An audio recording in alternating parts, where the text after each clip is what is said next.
I'm coming straight out of Compton. The brother that'll smother your mother and make a sister think I love her. Just playing. Hey guys, couldn't help myself, but if you can't tell by the title, I'm definitely talking about the movie Straight Outta Compton. The movie's basically a biopic about the group NWA that started in the late '80s and broke up like early '90s, and now that some of those people basically blew up now and they're household names. It's basically how their group changed hip hop music forever, and I'm kind of I guess you could say I'm a little biased because I grew up on their music. Dre and Ice Cube were both still some of my favorite rappers and producers, and basically the movie's about follows Eazy-E, Dre, and Ice Cube. And Eazy-E's played by Jason Mitchell, Dr. Dre's by Corey Hawkins, and Ice Cube's played by his son, Osei Jackson Jr., who this is his first time ever acting. And I was kind of nervous about him being in the part just because he's never acted before. The only thing is, I know he's actually rapped acting on his dad's album, so I know he could rap, and I knew off top that he'd be able to basically portray his dad. It just how would he come off? And it's directed by F. Gary Gray, who's given us Set It Off, Law Abiding Citizen, Friday, a lot of other great movies. And let me get into my negatives first. And so for my negatives is first off is a lot of people complain about the third act of the movie. The first two acts are great, and the third act is a little disjointed, and it didn't bother me much because I know I saw the interview F. Gary Gay gave before, and he said the movie runs about 2.5 hours long, which is seemingly long, but understandable for whatever everything they needed to cover. And he actually said the cut that his director's cut, which he's gonna do, or I think he said he's finished with it, is about 3 hours and 20 minutes. And I personally want to see it because I'm a big fan of these guys, and just seeing it really brought me back. Another negative is, excuse me, is Suge Knight. Not the actor that portrayed him, and not the way they portrayed him, because I believe it made sense, and it seemed like that's the way Suge Knight is. Even though now he's trying to say he was portrayed wrong, whatever.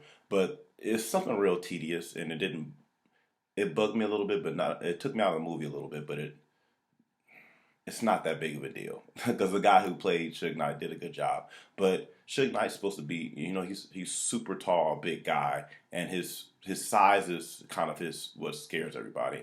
And he's like an inch taller than Dre in the movie, and that threw me off because Suge Knight's supposed to be a huge guy, so that kind of threw me off. And I guess the biggest thing that anybody can complain about is Dr. Dre and Ice Cube did produce the movie, and some facts and things were taken out, like all the news about things that Dre may have done or Ice Cube may have done. Those things are kind of washed over and aren't really talked about, and that's bugging a lot of people. There's a lot of press going on about that now, about some people who were assaulted and stuff like that. But that wasn't a big deal for me, but I definitely wish. What do you expect when the guys whose life is about are producing the film?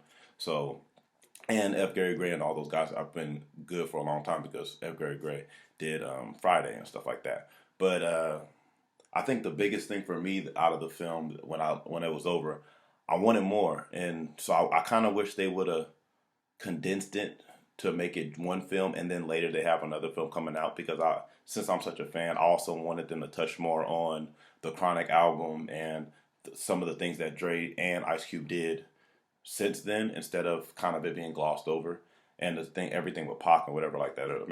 Just going into all that, and that's just me being a big fan of all those guys. So that's something real small, but not a big deal. Now for my positives, excuse me. Like I said about a couple of guys, their acting was all great. They all portrayed all the characters very well.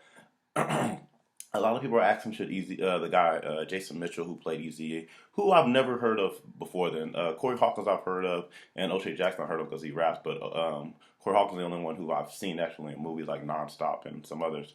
But Jason Mitchell did a very good job with Eazy-E, just portraying Eazy in all the different ways and his attitude towards everything and how he was feeling at different times. So I definitely love that. I don't personally, it's Oscar season hasn't really started, so I can't say, but he definitely deserves accolades for portraying him, and I think all the guys do, especially crap, the girl that's supposed to play, I think Alexandra Shipp, she played Aaliyah, and she's supposed to play Storm, and she was in it as Ice Cube's wife, and this is the first time I've actually seen her because I didn't get to see Aaliyah and something else she was in, but she did a pretty good job too, so that makes me hopeful for her playing Storm, and I think the best part of this movie is it's not as controversial as NWA the album was, but this movie definitely sheds light on things that just like the Straight Outta Compton album did do, and it has tons of messages, which is something Ice Cube has always done in his music and in his movie. So you gotta watch it a couple times to get all the messages, because I constantly was thinking in the movie, but I believe the biggest or two of the biggest messages are the first one being the issues that happened back then are still going on now, because they're talking about the riots and stuff like that happened back then in the 80s, and it's because of police brutality and people being fed up with blacks being hurt, and now they have Black Lives Matter, All Lives Matter, and it's crazy that we're still dealing with that today.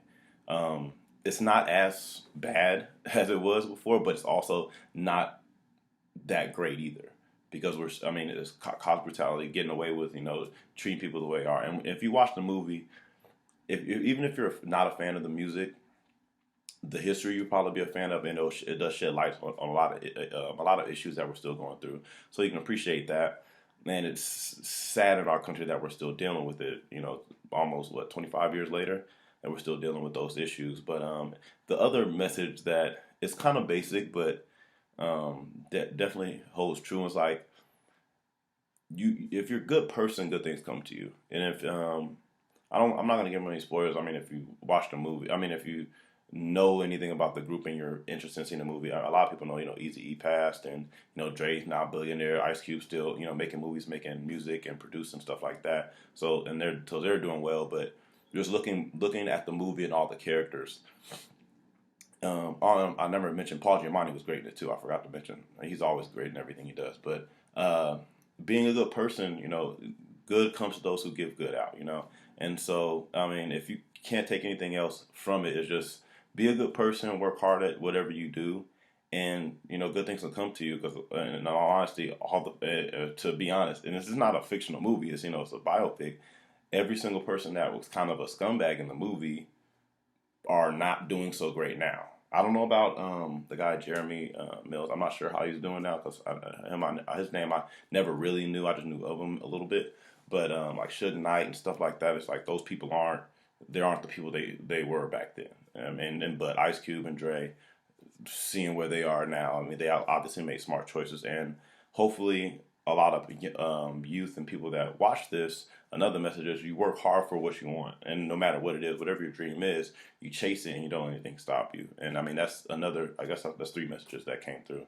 And I think one of my favorite parts about the movie, and I'll probably end on that note, is the music. I had to hold myself back from singing along to all the songs that I love and stuff like that. And there's a couple people that were singing the songs in the movie, and when something like that's going on, you just can't help yourself. That's a sign of a good movie, and that the good things are happening, and you'll laugh. Some people get emotional. So it definitely has different levels, and you actually feel for these people who not only that you might know because of the world we live in, but in the movie you care about them in that way as well. You'll learn a lot about the music industry and stuff like that as well. And that's all I can really say is the movie's doing great. It's going on the second weekend, and the first weekend opened up great. And I think everybody should go see it personally. If I had to give a score, I'd probably give it a 8.5. I definitely have to also mention, I'm kind of rambling, but so many things happen in the movie. Like I said, I give it an 8.5, and I like the way, Snoop being my favorite rapper, I like the way he was portrayed. Tupac was in there for a quick bit, making a cameo. He was portrayed well. They really did a solid job with the casting and acting. And I think everybody should go definitely see this movie. There's not, all the movies that are coming out this weekend aren't technically not that intriguing to see. I'm definitely going to see some of them, but they're not like rush out and go see. So I'll say if you haven't seen Straight Outta Compton yet, go see that before anything else. That's really all I have on this review. So like the video, share, subscribe to the YouTube channel. Make sure you follow me on Facebook, Instagram, Twitter at dwood at 232 or dwood2324.com, and that's all I got. So deuces, go see Straight Outta Compton.